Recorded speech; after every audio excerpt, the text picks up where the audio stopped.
texture de l'art de Stéphane Pucheux. Tout artiste porte un monde en lui.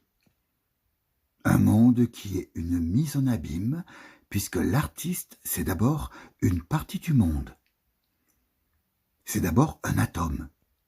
Quel que soit le domaine de l'art, c'est une forme subjective qui apparaît. Et à travers cette forme, ce sont tous les qualificatifs possibles qui ont un potentiel d'émergence pour souligner le transfert entre l'œuvre du créateur et le cortex du spectateur ou lecteur. Lorsque nous l'écoutons, où nous amène Jean-Sébastien Bach?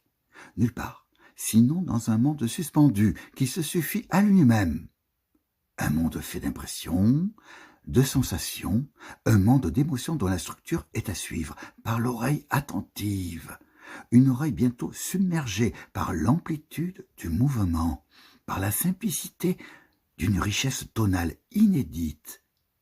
Jean-Sébastien Bach, c'est le transport. Dans les tableaux de Piet Mondrian, l'horizon de l'architecture moderne, notamment américaine, se dessine.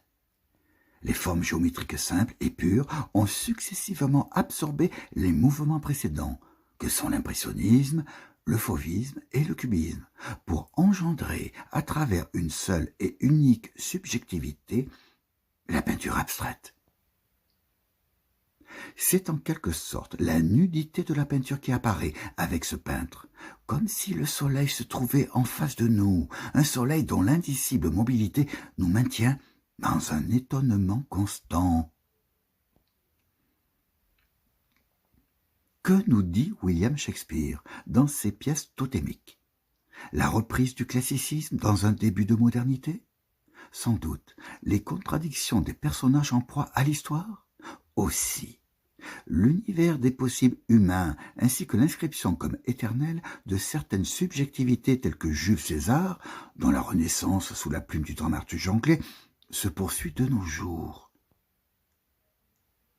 La narration proustienne, elle, se déploie en de multiples directions, qu'il s'agisse de la description des corps mondains, des intérieurs, des préparations culinaires, qu'il s'agisse encore de l'écho du souvenir dont l'entremêlement avec le présent donne toute sa démesure à la fameuse Madeleine.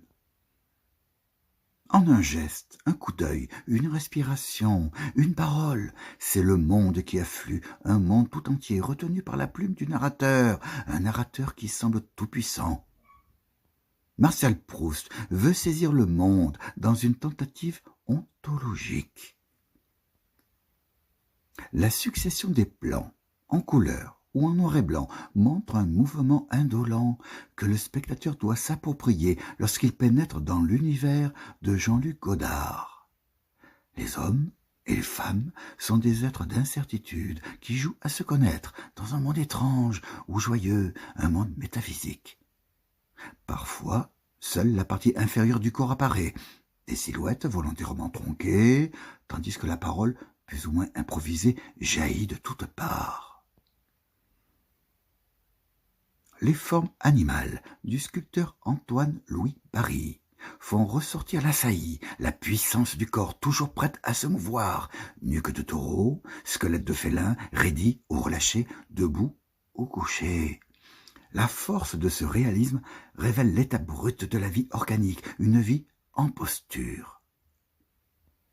Une vitalité esthétique se dégage avec une certaine évidence, travaillée la plupart du temps dans un matériau sombre et dur, le bronze. L'animal est partout, en toute liberté.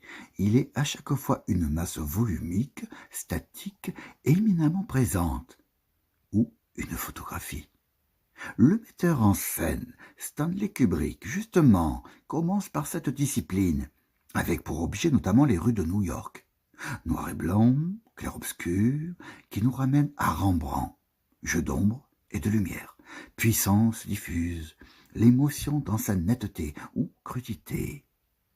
Jeu avec les angles, jeu avec les formes géométriques. À travers la perspective, l'on entrevoit déjà la vision du cinéaste. Cognition, esthétisme, sensation, révélation et bien d'autres substantifs engendrés par le matériau ou l'œuvre. Des substantifs qui finalement se dissolvent pour laisser le spectateur avec lui-même, avec son propre miroir.